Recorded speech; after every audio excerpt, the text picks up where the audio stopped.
Hello guys, welcome to सारांश। और आज मैं हैरी पॉटर की सीरीज को कंटिन्यू करते हुए हैरी पॉटर मूवी पार्ट 2 को एक्सप्लेन करूंगा। तो गाइस, पार्ट 1 की एंडिंग में हमें दिखाया था कि हैरी पॉटर अपने अंकल के घर गर्मियों की छुट्टी में चला जाता है। और अब पार्ट 2 की स्टार्टिंग में हम हैरी पॉटर को उसके अंकल के घर देखते हैं, जहाँ पर कुछ मेहमान आने वाले होते हैं, जिस पर अंकल वर्नन उसे अपने कमरे से बाहर आने को मना करते हैं। तभी हैरी अपने कमरे में चला जाता है और वो वहाँ पर एक छोटे से एलियन को देखता है और वो हैरी से कहता है कि तुम इस साल मैजिक स्कूल मत जाना। ये कहते ही वह बाहर बैठे मेहमानों के साथ शरारत करने लगता है। अंकल वर्नन को लगता है कि यह सब हैरी ने किया है, तो वो हैरी को कमरे में बंद कर देते हैं और उसे कहते हैं कि अब से तुम मैजिक स्कूल नहीं जाओगे। हैरी को अपनी खिड़की से बाहर एक उड़ती हुई कार नजर आती है, जिसमें और कोई नहीं उसका दोस्त रॉन था, जो उसे अपने बाकी भाइयों के साथ अपने घर ले जाने आया था। हैरी खुशी खुशी उसके साथ उसके घर चला जाता है, जहाँ रॉन की माँ उन्हें स्कूल जाने से पहले बुक्स पूरी करने को कहती है, जिसके लिए उन्हें मैजिक बाजार भेज देती है, जहाँ पहुंचकर हैरी गुम हो जाता है। वहाँ पर उसे हैग्रिड मिलता है, जो उसे एक शॉप तक पहुँचा देता है। शॉपकीपर उसे वो सारी बुक फ्री में दे देता है। अब ये लोग मैजिक स्कूल जाने के लिए स्टेशन तक पहुँच चुके थे। इस बार मैजिक स्कूल रॉन के भाई और बहन भी जा रहे होते हैं, लेकिन हैरी और रॉन की ट्रेन मिस हो जाती है,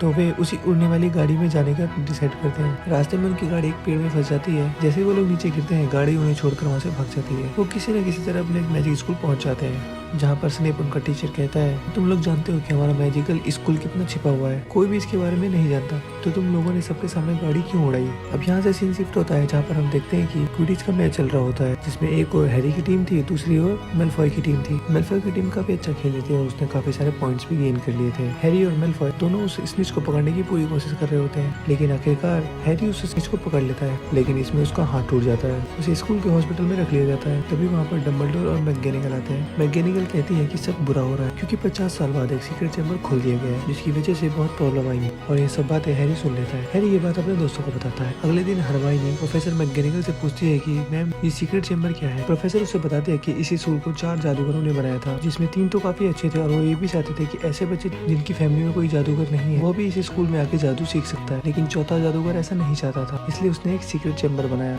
जिसमें उसने एक बहुत बड़ा ड्रैगन स्नेक रखा, जो उन बच्चों पर अटैक करता है जो जादूगरों की फैमिली से नहीं होते। तीनों दोस्तों को मेलफॉय पर ही शक होने लगता है, क्योंकि वो भी ऐसे बच्चों को पसंद नहीं किया करता था। इस चीज का पता लगाने के लिए वो एक पोशन बनाते हैं, जिसे पीकर वो लोग मेलफॉय के दोस्त में बदल जाते हैं, जिससे उन्हें पता चलता है कि मेलफॉय ने सीक्रेट चैम्बर का दरवाजा नहीं खोला। दिन गुजरते जाते हैं और अटैक बढ़ते जाते हैं, और इस बार हरमाइनी पर अटैक हुआ था। वो बिल्कुल बेजान हो जाती है और हैरी इस पर रिसर्च करने लगता है कि ये है कौन। तभी हैरी को विजन आता है कि हैग्रिड ने ही ये दरवाजा खोला है। रॉन और हैरी हैग्रिड के पास चले जाते हैं, तो पहले कि वह उन्हें कुछ बताए, वहाँ डम्बलडोर और मेलफॉय के फादर आ जाते हैं, और ये देखते ही हैरी और रॉन उस मैजिकल क्लॉथ में छिप जाते हैं। मेलफॉय के फादर कहते हैं कि कोई इतने सारे अटैक कर रहा है और आपको इस बात की कोई फिक्र ही नहीं है। और डम्बलडोर से ये भी कहता है कि आपके बस की कोई बात ही नहीं है, आप रिजाइन कर दें, और ये जो मैजिशियन मैं अपने साथ लाया हूँ, इसे आप प्रिंसिपल बना दें। यहाँ पर हमें ये पता चलता है कि हैग्रिड पर ही दरवाजा खोलने का इल्जाम लगा हुआ था। वह जादूगर हैग्रिड को अपने साथ लेके जाने लगता है। तभी हैग्रिड इशारे से हैरी को बताता है कि मकड़ी को पीछा करो, तुम्हें सब पता चल जाएगा। अब हैरी और रॉन मकड़ी को पीछा करते करते जंगल में पहुंच जाते हैं। वहाँ पर एक बहुत बड़ी मकड़ी थी, जो बहुत पुरानी थी। वो हैग्रिड की दोस्त थी। वो लोग मकड़ी से पूछते हैं कि क्या हैग्रिड ने ही वो दरवाजा खोला था, तो मकड़ी कहती है कि नहीं, उस वक्त मैं उसके साथ ही थी, तो बस इसको खोलने का इल्जाम लगाया हुआ है, लेकिन मुझे ये नहीं पता कि वो सीक्रेट चैम्बर किसने खोला है।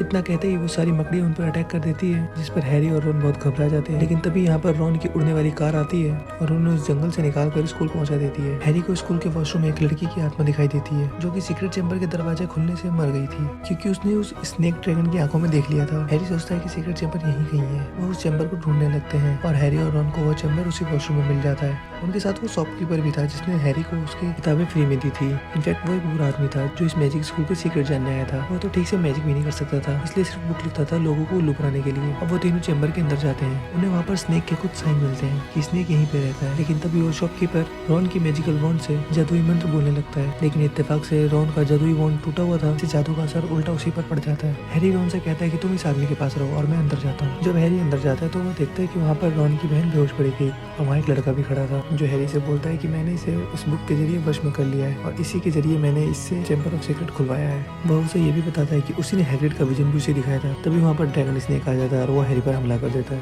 हैरी इधर उधर भागने लगता है। तभी उसे याद आता है कि डम्बलडोर ने कहा था जो हेल्प मांगेगा उसे हेल्प मिलेगी, और वह डम्बलडोर से हेल्प मांगता है। तभी डम्बलडोर अपना ईगल वहाँ भेजते हैं, जो अपने साथ एक तलवार भी लाया था, और वह ईगल उस सांप की आँख फोड़ देता है।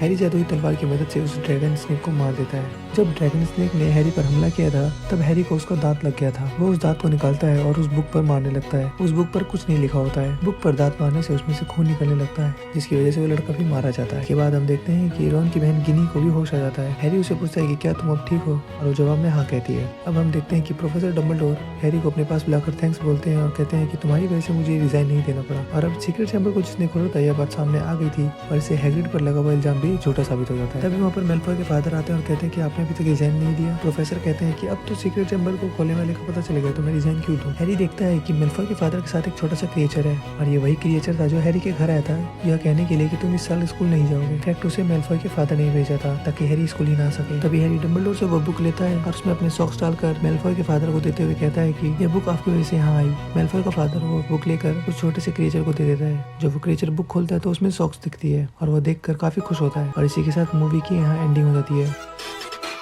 तो गाइस आपको हैरी पॉटर मूवी पार्ट 2 की एक्सप्लेनेशन कैसे लगी हमें कमेंट में जरूर लिखकर बताएं और चैनल को लाइक शेयर सब्सक्राइब जरूर करें। Thanks for watching.